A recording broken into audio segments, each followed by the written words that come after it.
हमारे कम्युनिटी में अगर कुछ यंग बच्चे हैं जो गुमराह हो गए हैं किसी भी कारण, पॉलिटिकली हो गए हैं, या अगर वो गलत काम कर रहे हैं, तो ये जिम्मेदारी इस कम्युनिटी को, अगर गंदगी इस कम्युनिटी में है तो ये ठीक आप और हम करेंगे या बाहर के लोग करेंगे? देखिए, शुरुआत किसी भी सुधार या किसी भी, हम कह सकते हैं ना कि रिवोल्यूशन की बात करें, तो वो सबसे पहले अपने घर से शुरू होती है। तो ये हम लोगों को ही सेल्फ प्योरिफिकेशन की ज़रूरत है और हम लोग खुद करेंगे। मैं खुद बात जाते, अगर मैं गरीब नवाज की औलाद में हूँ और यहाँ के सज्जादा नशीन साहब का बेटा हूँ, तो मेरी जिम्मेदारी बनती है कि जो हमारे मुतालिकीन हैं, हमारे चाहने वाले हैं, हमारे मुरीदैन हैं, उनको बराए रास्त पे लाने की जिम्मेदारी मेरी है। ऐसी दूसरी जो तंजीम, दूसरी खानकाहें हैं, दरगाहें हैं, तो ये उनकी जिम्मेदारी बनती है। ऐसे ही जो दूसरी तंजीमों के सरबराह हैं, हेड है, ये उनकी जिम्मेदारी बनती है कि उनकी तंजीम के नाम पर, क्योंकि कुछ तंजीम के हेड कहते हैं कि हमारी तंजीम ऐसा नहीं करती है, तो नहीं करती है तो ग्राउंड पोजीशन तो देखनी पड़ेगी ना आपको। आप प्लेटफॉर्म पे आके उसको काउंटर करिए। तो हमारी जिम्मेदारी है, हम उनको काउंटर करेंगे। इसी सोच के साथ हमने हमारी ऑल इंडिया सज्जादा नशीन काउंसिल भी कायम की है। 4-5 साल से बहुत काम कर रहे हैं।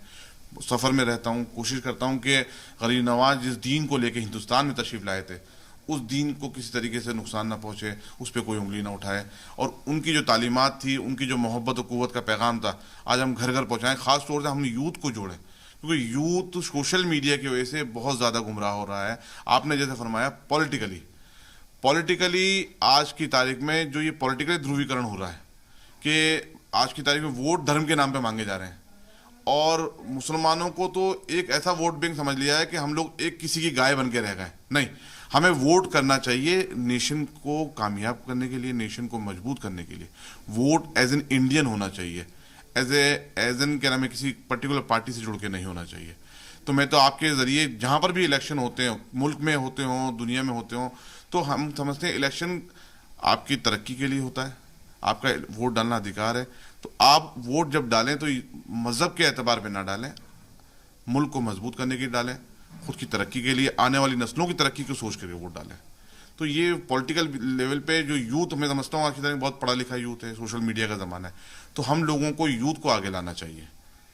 चिश्ती साहब, ये देखा गया है कि कश्मीर से लोग यहाँ पे कम आ रहे हैं। कश्मीर को प्रोटेक्ट करने के लिए जो हमारे जवान शहीद हो रहे हैं, चाहे वो पैरामिलिट्री फोर्सेस के हो, आर्मी नेवी एयरफोर्स के लोग हो, चाहे वो JNK पुलिस के लोग हो, जब वो शहादत दे देते हैं तो उनके परिवार वालों को ये देखा गया है कि बहुत सारी चीज़ें नहीं मिलती है, वो बहुत परेशान होते हैं।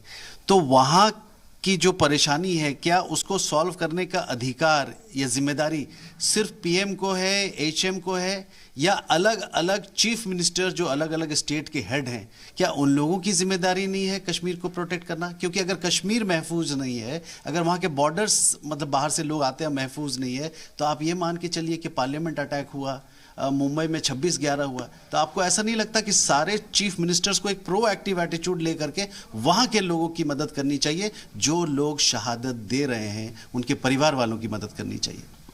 देखिए, कश्मीर हमारे मुल्क का एक ताज है। जैसे बादशाह के सर का ताज होता है ना, वो हमेशा चमकता रहना चाहिए, खूबसूरत रहना चाहिए।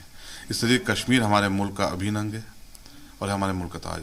वो खूबसूरत बना रहे, वहाँ अमन और चैन कायम रहे, इसकी जिम्मेदारी पूरा हर हिंदुस्तानी की है।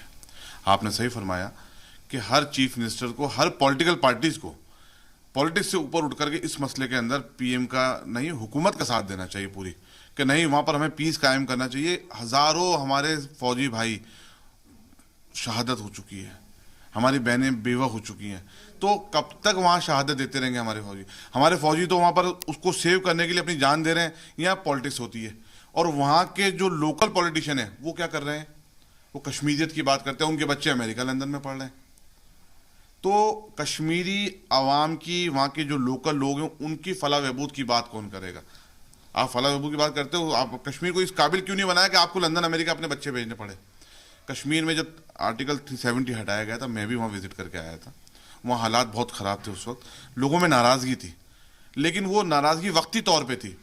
आज मैं समझता हूँ 370 हटने के बाद में जो वहाँ पर नया इन्वेस्टमेंट आ रहा है, जो आने वाले वक्त में कश्मीरियों के लिए बहुत फ़ायदेमंद रहेगा, और इंशाल्लाह ताला हुकूमत कश्मीर की पूरी तरीके से तरक्की करेगी। नई तरीके से एक रिवोल्यूशन आएगा, वहाँ पर बड़ी बड़ी कंपनीज आ रही हैं, फॉरेन इन्वेस्टमेंट आ रहा है।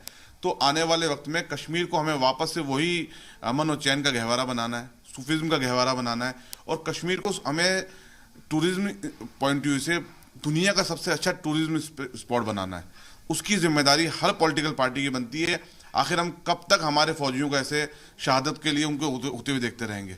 तो हर पॉलिटिक्स पार्टी को मैं अपील करता हूं आपके चैनल के माध्यम से कि उनको कश्मीर इशू पे पॉलिटिक्स नहीं करने चाहिए, चाहे वहां का लोकल पॉलिटिशियन हो, चाहे वो नेशनल लेवल की पॉलिटिकल पार्टी हो। उसको हमें राष्ट्र हित में उठ करके बात करनी चाहिए। और जो हमारे मुल्क के लिए एक फेक प्रोपेगेंडा चलाया जाता है पड़ोसी मुल्क के जरिए कि कश्मीर में ह्यूमन राइट वायलेशन हो रहा है, ऐसा कुछ नहीं है। मैं खुद भी जाकर आया हूँ। 370 हटने के बाद में वहाँ की जो हमारी जो सेना वहाँ लगी हुई है, वहाँ की जो लोकल पुलिस है, उसने वहाँ के आवाम के साथ इतने मोहब्बत के साथ और बहुत सिस्टमेटिक ढंग से उसको हैंडल किया सिचुएशन को। क्योंकि जो नाराज लोग होते हैं और मॉब होती है, पूरी आवाम नाराज होती है, क्योंकि उस आवाम को 50 साल से हुकूमतों ने गुमराह करके रखा था कि तुम्हें आज़ादी मिले। किस चीज़ की आज़ादी? इस मुल्क से ज़्यादा आज़ादी कैसे मिलेगी? हिंदुस्तान से बेहतर मुल्क दुनिया में आज की तारीख मुसलमानों के लिए कोई नहीं है।